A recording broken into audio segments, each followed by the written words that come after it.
So, welcome to the Uniting Citizens for Housing Affordability in Newton, UCAN, first candidates forum. And this is for the Ward 1 Councilor at Large special election, which will be held on March 16th. I'm Marcia Johnson and a co-chair of UCAN. We have two candidates for this office who will introduce themselves in one moment, John Oliver and Madeline Rinaldi. Welcome to our forum. Before we start, please let me introduce you and our viewers to UCAN. This is a nonprofit volunteer organization that advocates for the creation of affordable housing options for people of all backgrounds in the city of Newton, Massachusetts. UCAN's particular focus is on low-income families and individuals. We work to educate Newton residents and business owners and employees about the role affordable housing plays in making the city more welcoming and vibrant. We support specific housing programs and take positions on housing issues in Newton. We also work with national housing organizations advocating for housing for low-income populations. Our questions today will primarily be focused on what we call the lowercase or the small a, affordable housing for the most vulnerable and housing insecure families. Again, welcome to the first UCAN Candidate Forum. And just for the viewers as well, because this is our first one, if there are some little blips, please accept our apologies in advance. So I'm going to turn the facilitation of this forum over to Emily Cagwin, a UCAN member. Emily? Yeah, where would you put Great to see you all today. Can everyone hear me? I don't know, like subscriptions to technology So, and like I'm hearing a little background noise. To the digital methods thing as well.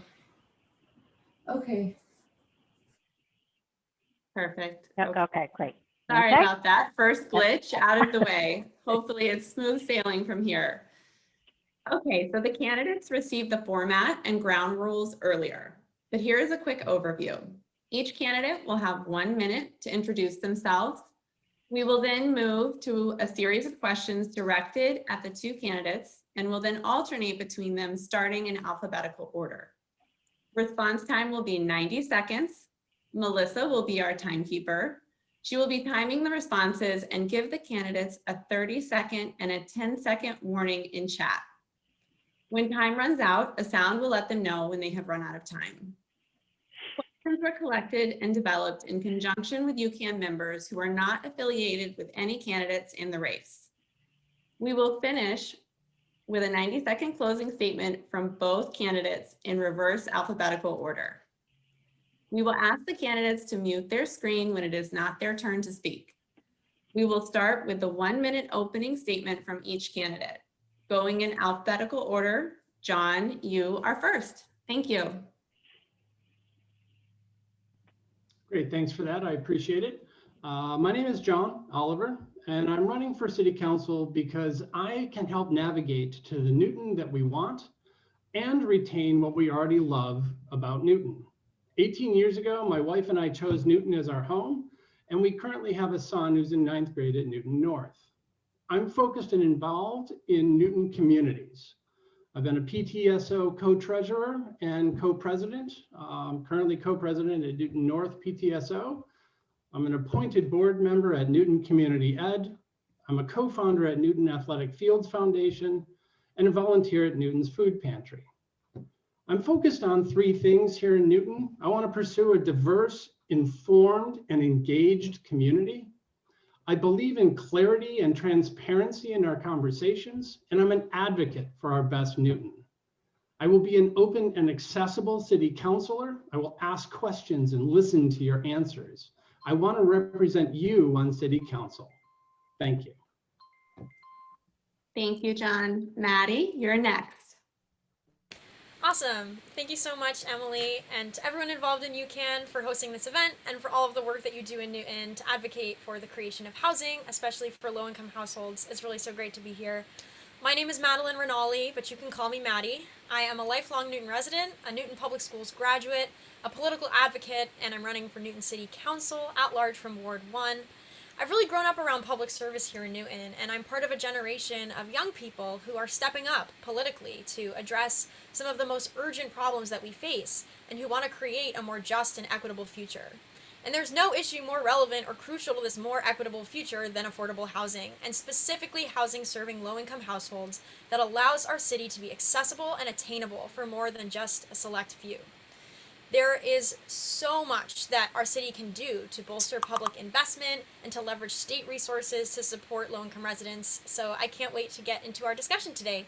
Thank you so much again for having me, and I really look forward to this conversation. Thank you, Maddie. So Maddie, you will actually answer question number 1 first. Perfect. The question is, U.S. Census Bureau data shows that Newton's percentage of Black and Hispanic or Latinx residents is lower than the Massachusetts average. How important do you believe it is for Newton to increase racial diversity? Sure, so I believe it's profoundly important that Newton increases our racial diversity.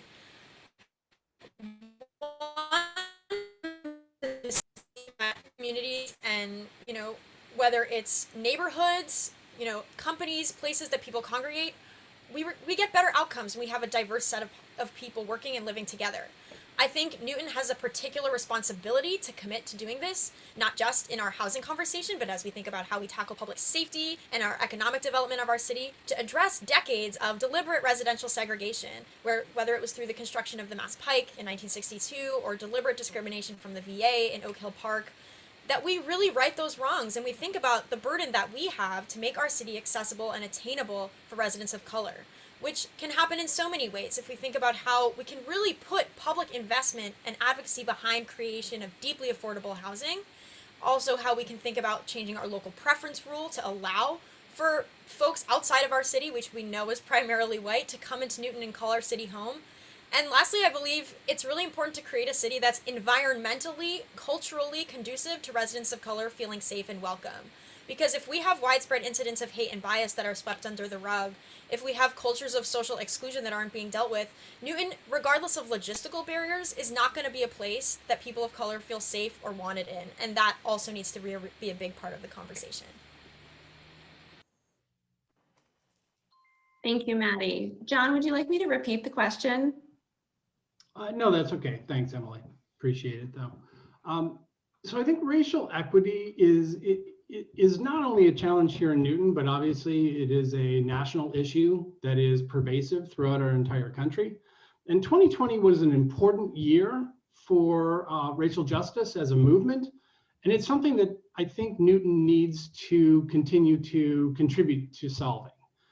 The issue, like Maddie just mentioned, is very complex. There are a lot of different facets to it, not only in terms of creating a welcoming community here in Newton, but providing the affordability in terms of housing that we're here to talk about today.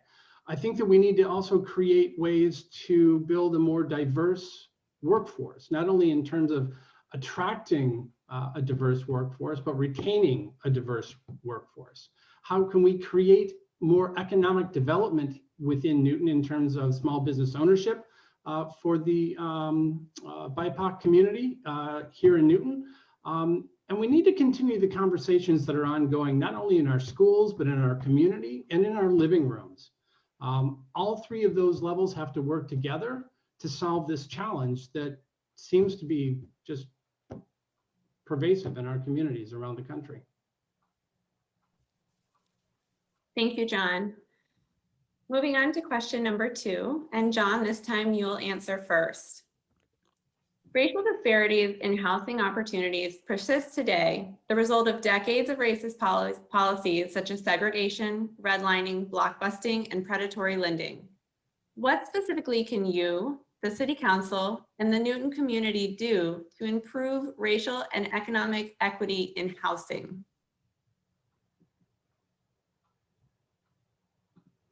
Right, I think that's really at the core of what we're here to talk about today. And because I believe that affordable housing is in and of itself a significantly complex issue, it's kind of created its own language. I think what's important for us to figure out here is yeah, affordable housing at its core is housing that is provided to someone where we're diversifying the actual cost. We're separating or splitting out the cost of housing across multiple groups or multiple individuals. What we need to figure out here in Newton is how do we not only make housing accessible from a cost perspective, like we've talked about here already, but how can we make it more accessible from a community perspective? I do believe that there are opportunities for us to work on. There are a lot of details, for example, that we can work on in terms of 40B, in terms of Section 8 housing as well. And how do we make Section 8 housing more accessible and complete here in Newton from not only the perspective of the people who are living in those structures or in those units, but from the people who own those buildings in terms of how they can continue to become or be appealing to more diverse audiences or residents. And I think I'm out of time, sorry. Thank you, John. Maddie, you're next. Do you need me to repeat the question? No, I think that's okay. Thank you, though. So I think what's really important is that we understand that Newton has a responsibility to combat and, contribute to our fair share of combating our housing shortage, because we have work to do on so many fronts to increase both our housing stock and our housing diversity, which we know our lack of both of those things are what keeps people of color out of Newton. I think zoning redesign is a crucial part of that conversation, because we know that our city zoning ordinance was written decades and decades ago and has enforced a lot of this residential segregation that I talked about earlier. I think we need to talk about the deliberate, targeted need for multifamily homes in Newton, especially near our transit stops, our village centers, thinking about how we can bolster public investment behind housing, because while state and federal subsidies are great, there are not enough right now to confront the need that Newton has to meet to build the housing we need to see. So whether it's the creation of an affordable housing trust fund, increasing our CPA contribution, there's so much we need to do to expand our options, to have 80% of AMI, 50% of AMI, building deeply affordable for people below 30, because that serves a massive segment of our population. And so we need this comprehensive, multi-pronged approach that expands options and allows people to make the choice that's right for them with the dignity and the agency to do that, so that we can attract a more diverse city population. Thank you, Maddie. And for the next question, you'll respond first. The Housing Choice Bill was part of the governor's Act Enabling Partnerships for Growth, which he signed into law in January of this year. As a community served by the MBTA, what are the requirements, benefits, and challenges for Newton? Yes, this is a great one. I think Newton is a city that is blessed to have a lot of MBTA investment so far historically. I think there's a tremendous amount of work to do in terms of making sure that that investment is maintained, because we know we have stations like the Newtonville commuter rail that are inaccessible and unsafe and in dire need of investment. Making sure that transportation is distributed equitably across Newton. And there are things that we can do as a city in terms of showing our state government, showing the MBTA that we're a community invested in housing and density near transit. Because when the state government, when the MBTA looks for communities to expand in or to invest in, where to allocate those dollars, Newton is a city that's not at the top of the list, because we have historically not demonstrated that commitment to building near transit, to making sure people have access to live without a car and to actually use those services. And so I think we need to have a really big conversation about how we can increase density near our village centers and our MBTA stops, how we can think about, this Housing Choice Bill provides us a lot of flexibility in terms of making decisions that are best for us, deciding where we want that to go, and making sure that, like I said, transit's distributed equitably. Because I know, as a resident of Nonantum, there's no way for people in our neighborhood to get to hubs like Cambridge or Boston without going into Watertown and taking the 71 bus. That's not acceptable. And what we need to be able to do is ensure that that transportation isn't just accessible, but that it's equitable, and that we build for the future that we want to see. Thank you, Maddie. John, it's your turn. Great, thank you. So I think really, Maddie made a lot of good points just there, but I think the first thing, or the first place I think we need to start when we consider not only the Housing Choice Bill that just passed, but we need to focus in as a community on the conversation around housing. Because as I mentioned before, affordable housing is literally where the price of a particular unit of housing is offset or spread across multiple groups. And Newton needs to have a real conversation, a public conversation around how much of this affordable housing and to what degree, are we talking 80, 50, or even lower percentage of AMI? And then we need to start to have a conversation around where that housing should or best belongs within Newton from the perspective of transit, from the perspective of, public transportation and which village centers. I hear a lot of people say village centers and include or intentionally perhaps just focus in on all of the village centers. And I think each of our village centers has unique opportunities to not only contribute to the solution, but to benefit from the solution. Newtonville, for example, is significantly different in its composition than Newton Center, and it's significantly different from West Newton. But I think each have opportunities. And I agree, we need to focus in on each of our village centers independently so that we can have the best solution for each. And I'm sorry, was that my ding? I'm sorry. Yeah, I'm sorry. Yes, it didn't go fully. Glitch number 2, sorry. Thank you, John. And for the next question, you will answer first. According to a 2018 Boston University study, a common scenario that occurs when an affordable housing project is proposed in a mostly white, well-off community is that a vocal minority of homeowners, themselves mostly white and well-off, show up to oppose it before the zoning board or planning commission. Newton has seen a similar demographic response to the planning department's recent zoning survey. For Newton's public hearings, who typically is in the room for housing-related decisions and who is missing? What will you do to right any wrongs?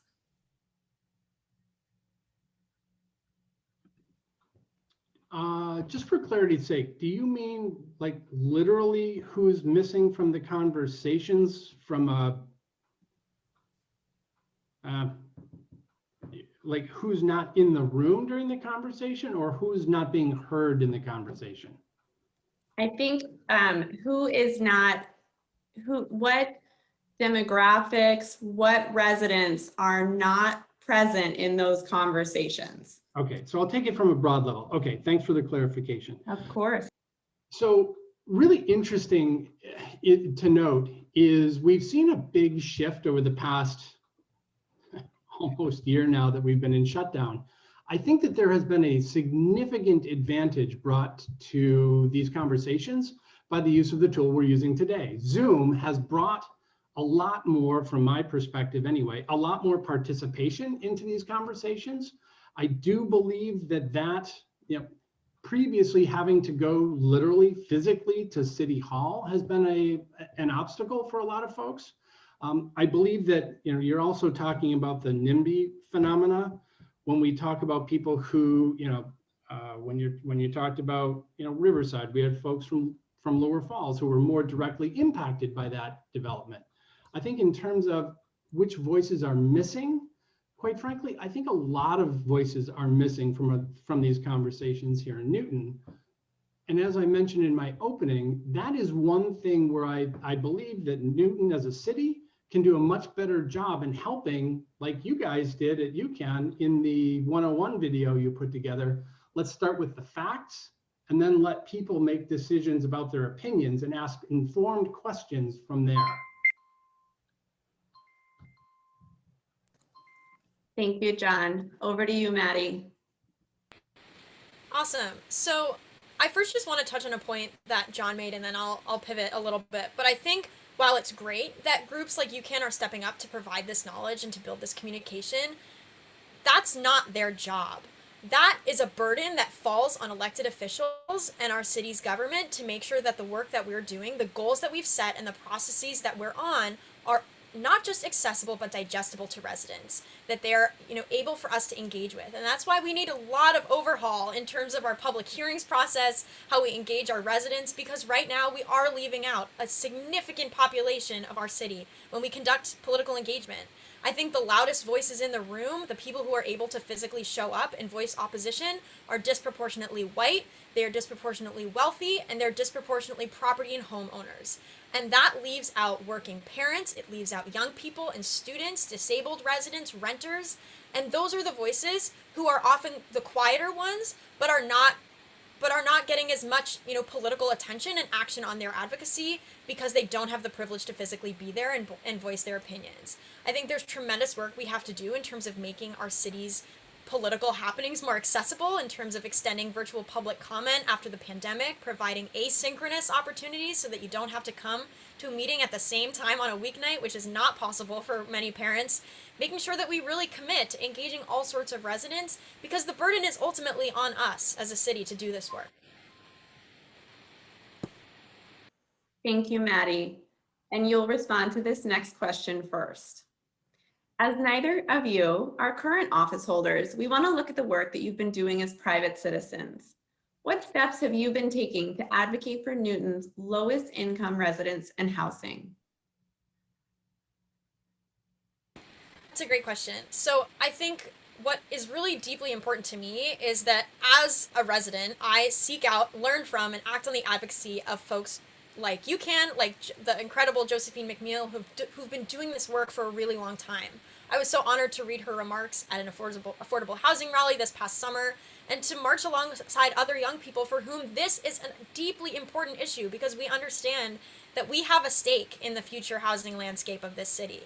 The actions we take now will dictate whether or not we can move back here and raise kids 20, 30 years down the line. And I think understanding that Newton has not been serving our low-income population. I think, in terms of plugging into local advocacy groups who are doing this work already is really important. And I've also done a little bit of housing work with my work at March for Our Lives, which is a gun violence prevention nonprofit, because we understand that cycles of violence and poverty are very intertwined with the housing crisis. And providing people the stability and the opportunity of having a place to call their own does a lot for mitigating cycles of violence and poverty that lead people to really deeply terrible situations. And I think learning from housing advocates both at the state level and then at the local level here in Newton has really informed how I view housing policy and how I would look to legislate as a city councilor. Thank you, Maddie. John, your turn. Great, thank you. You guys can hear me, right? Okay, good, there we go. Sorry, Zoom glitch number 3. So literally from the perspective of working from within Newton, I believe that I have roughly, when I kind of thought about it a few weeks ago, I've got over 2,500 hours of volunteer time that I have committed to Newton, whether that is through the school communities, through PTSOs, through just being something as simple as a youth soccer coach here in town for about 8 to 10 seasons, to volunteering at Newton Food Pantry, to the Newton Athletic Fields Foundation. All of those efforts have been aimed at improving the communities that we live in here in Newton, whether that is as simple as being a youth soccer coach, whether it's building one of those little libraries that we have up here on the corner of Maddie's and mine block. I believe that those efforts that I've contributed to over the past 18 years living here in Newton may not have been focused specifically on lower income families, but focused on the improvement of our communities in general, so that they're more welcoming, that they're more open, that they're more positive places to live for everyone. And my hope is that through doing all of these little things, we continue to become more and more welcoming and more diverse, not only economically, but racially as well. Thank you, John. And you'll answer this next question first. The Massachusetts Affordable Housing Trust Fund, also known as the AHTF, provides resources to create or preserve affordable housing. Mass Housing administers the AHTF on behalf of the Massachusetts Department of Housing and Community Development. AHTF dollars support housing for households whose incomes are not more than 110% of median income. Funds are available for rental, home ownership, and mixed-use projects, as well as housing for the disabled and homeless, but may only be applied to the affordable units. Do you support the creation of a housing trust fund here in Newton? Why or why not? Absolutely. I think, as I mentioned before, we have a conversation that we need to have here in Newton that has to do with growth and development. How much growth do we want? How are we going to pay for it? Where should it go within our city? I believe that zoning is while a really important tool for Newton to deploy properly, it's not directly going to impact, in my opinion, affordable housing.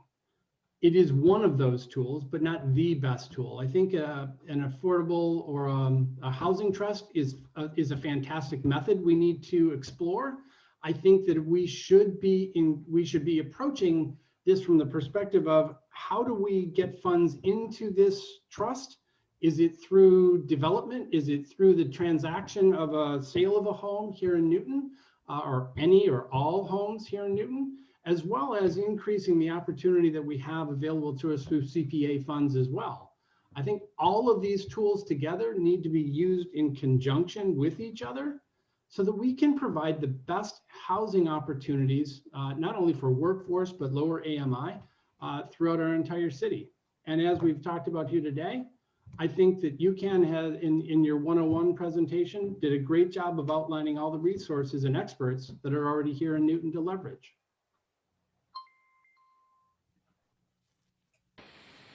Thank you, John. Maddie? Sure. So I am enthusiastically supportive of the creation of an affordable housing trust fund here in Newton.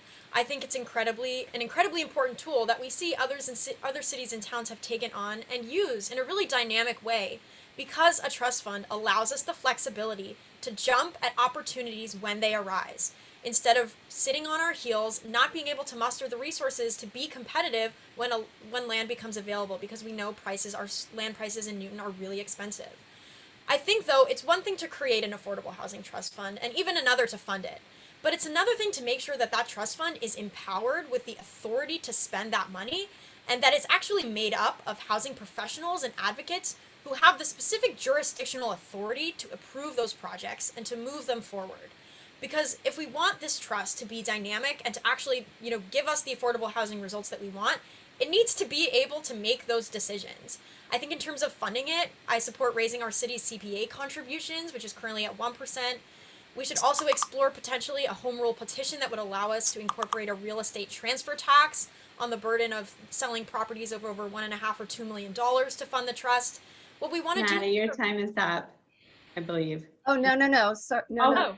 No. I'm so sorry. Excuse me. Wait, I'm stopping the time. I don't know what that sound was, but it wasn't the timer. Oh, no! Maddie, you still have 12 seconds. Let's give you 14 after that little stop. Just 14. No, it's totally fine. Okay. My sincere apologies. Oh, it's okay, Emily. Don't worry about it. I was just going to say, it's another thing to fund that trust, make it dynamic, make us, actually able to use it, jump on those opportunities, and really bolster it with a lot of public investment, taking advantage of state funding, raising our CPA contribution, and exploring, like I mentioned, a real estate transfer tax. That's what I was going to add. You were actually right synced with the end of your time, so my sincere apologies again. Okay, 2 more questions. So as has been mentioned previously, Newton City Council is undertaking a zoning redesign process. If you could change one thing in our current zoning code to address housing for low-income families, what would it be and why? Maddie, you'll start this time. One thing, oh my goodness, this is difficult. I would start with accessory apartments, because Newton has an accessory apartment ordinance, which is great and was the product of a lot of advocacy. But I think it's unfortunately too cost burdensome and procedurally difficult for the people it aims to serve, which are, lower income younger residents who want to move back here, seniors who are downsizing, who don't make enough to keep, the home that they have. In order for us to really make it a usable ordinance.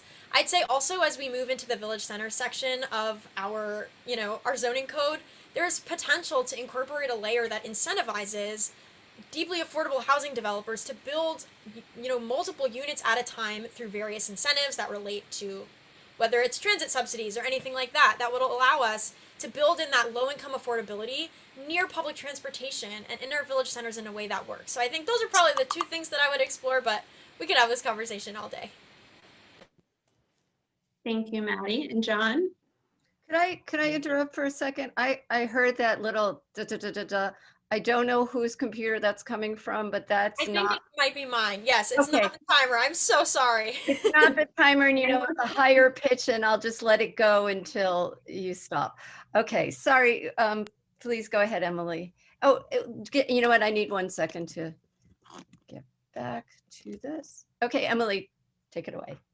I'll hand it over to John. Great, thank you. So one thing, I think I would probably target the challenges that we have created in our own zoning code that lead to teardowns. I think there are a lot of problems with our teardowns going on throughout Newton, not only from an environmental impact perspective, but we're also in many cases losing the naturally affordable homes in Newton. I'm seeing it all throughout neighborhoods, north of the Pike for sure. I know a lot of them are happening south of the Pike as well. We have to change the zoning codes that are the portions of our code that are allowing teardowns to happen, where people are bringing down completely reasonable housing and putting up multiple $1.2, $1.4 million condos that go right to the edge of their property line, and their neighbors are being impacted as well. I think there are a lot of opportunities for us to improve that, not only in terms of the teardowns, but alongside of that, the McMansion phenomena as well. That's a really easy place for us to start. That could be something that we carve off and deal with separately from all the sweeping changes that are also being included in terms of, the by right development and multiple units on almost every, is that the real? Yep. Yes.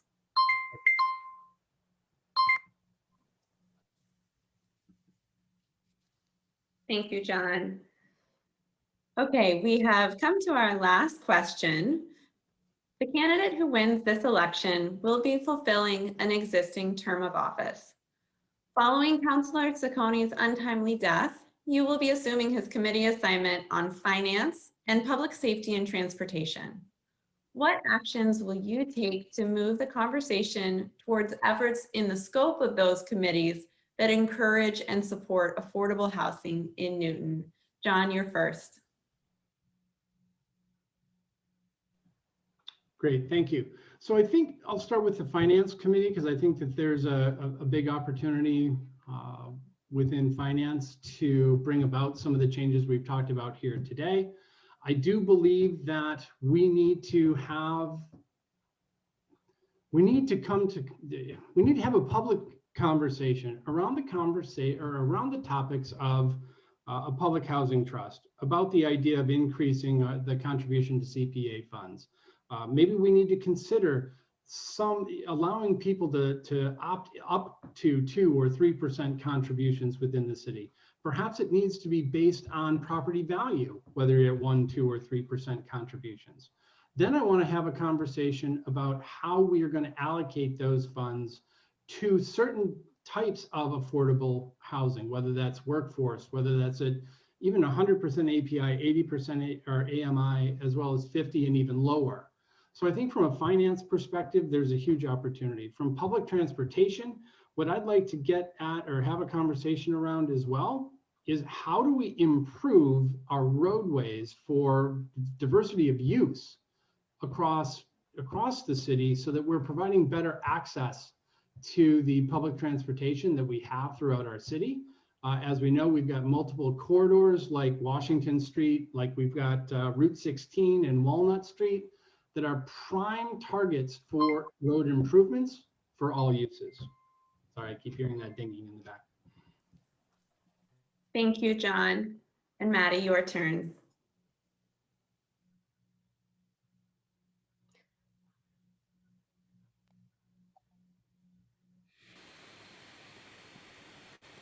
Hello, I'm so sorry about that. I totally got disconnected from my Wi-Fi network. No problem. Do you need me to repeat the question? Yes, that would be very helpful. Thank you so much. Of course. So the candidate who wins this election will be fulfilling an existing term of office. Following Councillor Sacconi's untimely death, you will be assuming his committee assignment on finance and public safety and transportation. What actions will you take to move the conversation towards efforts in the scope of those committees that encourage and support affordable housing in Newton? Awesome. So sorry about that. I think specifically on public safety and transportation, what it's really about is making sure that our city's transportation landscape, our communication with the MBTA, programs like NUMO are available and expanded as we make changes to our housing landscape, and that those grow alongside our housing stock, because we need to make sure that those residents and those needs are being met, and that those potential expansions, which may require investment, are really taken under our wing, and that we push for them. I think specifically on finance, there's this urgency that I'm looking forward to bring in terms of bolstering local investment for affordable housing, but also knowing that we need to leverage state funds, because neighboring cities and towns build projects with a much larger proportion of state, or much larger ratio of state to local dollars, because they, one, demonstrate a commitment to building and creating affordable housing, and two, they ask for investment from their state officials. They make clear to state representatives in the legislature that we need state dollars and that we intend to fund affordable housing. So I think leveraging both state and local dollars, making sure that we grow our city infrastructure along with our housing landscape, and we do it all in a coordinated and a comprehensive way, is really going to be the path forward. And so I'm looking forward to getting my hands dirty on both committees on the council. Thank you, Maddie. And that brings us to the end of our forum. So thank you to the candidates for your willingness to participate in our forum and for running for public office. We wish you both good luck with the election. A recording of this forum will soon be available on UCAN's website, www.newtonucan.org. That's newtonuchan.org. The special election is March 16th. There are options for early voting by mail and early voting in person, as well as voting on election day. For Newton's voters, please visit the city's election website or contact the city clerk for details at 617-796-1200. Thank you again. Emily, we need their closing Yes? statement. We need their closing statements. Oh my goodness. Thank you so much. Glitch number 6 or 7. All right. That's okay. Won't repeat all of that later, so let me stop. And for closing statements, we are going to be letting Maddie go first since John opened first. Thank you all for your patience. This is all new to me as well. So Maddie, a 90-second closing statement from you, please. Sure. So I first just want to say another huge thank you to UCAN for hosting this event and for broadcasting it so that voters can have just one more opportunity to hear from us in this weird virtual campaign world that we're in. I'm asking for your vote today because I understand the difficulties and the hardships that are at stake right now, and I'm committed to not just resolving them and achieving this more equitable future, but in doing it in a way that brings more of our city along with me.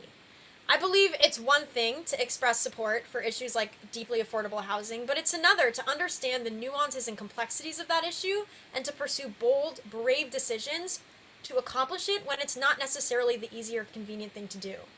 We have a tremendous amount of work to do if we want to confront our housing shortage and build affordable housing that meets the urgency that we're in, and I'm committed to doing that every step of the way. I'm eager to bring my experience as a seasoned political advocate and the fresh perspective of a young resident of our city to the council to help us tackle the urgent problems we're facing, whether it's racial equity, a just recovery from COVID-19, affordable housing, environmental justice. There's really so much that our city can and should be doing to step up and to lead by example. And so I humbly ask for your vote today. I want to say thank you for listening to both John and me today. My information will be in the chat, but it's also on my website if you want to check that out. Please never hesitate to reach out, ask any questions, raise concerns, or just to talk. I hope to earn your support on or before March 16th for the Ward 1 at-large seat. Thank you so much. And John, a closing statement from you, please. Great, thanks. Excuse me, thank you. Again, I'd like to echo my thanks to UCAN for putting this together and also for publishing that 101 video on affordable housing. I think there's a lot of tremendous information in there, and I love the fact that you guys are focusing on the numbers and the facts and the organizations that are out there and allowing people to, or encouraging people to use those facts and figures to then create their own opinions. I think that's spectacular. As a city councilor, I would be focused on 3 primary challenges facing our city today. The first of which is the pandemic. The shutdown has disabled our schools. It's closing down our small businesses. It's wreaking havoc on our health and safety, not to mention creating unemployment and financial hardship. Recovering from this pandemic is going to be challenging. It is going to be a significant amount of work. But as Mayor Fuller said last night, we're up to the challenge. Newton will triumph from this. We will emerge stronger. I'd also like to focus on reducing the polarization in our public discourse in this town. I think that a big step is to get the facts out first, and then we can have an informed discussion around people's opinions. As it applies to my third topic, which is housing and zoning, we need a robust public discussion of how much and what kinds of housing do we want. Then we can talk about the where and the how or the zoning of it. I'm pursuing an outrageous success. And I also humbly ask for your vote on March 16th. Thank you very much. Thank you, John.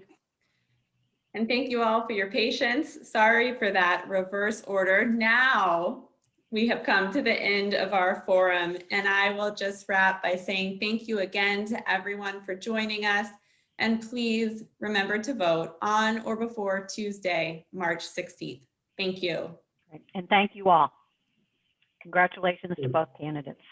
Have a great day. Bye-bye. Thank you all so much. Bye. So- Bye.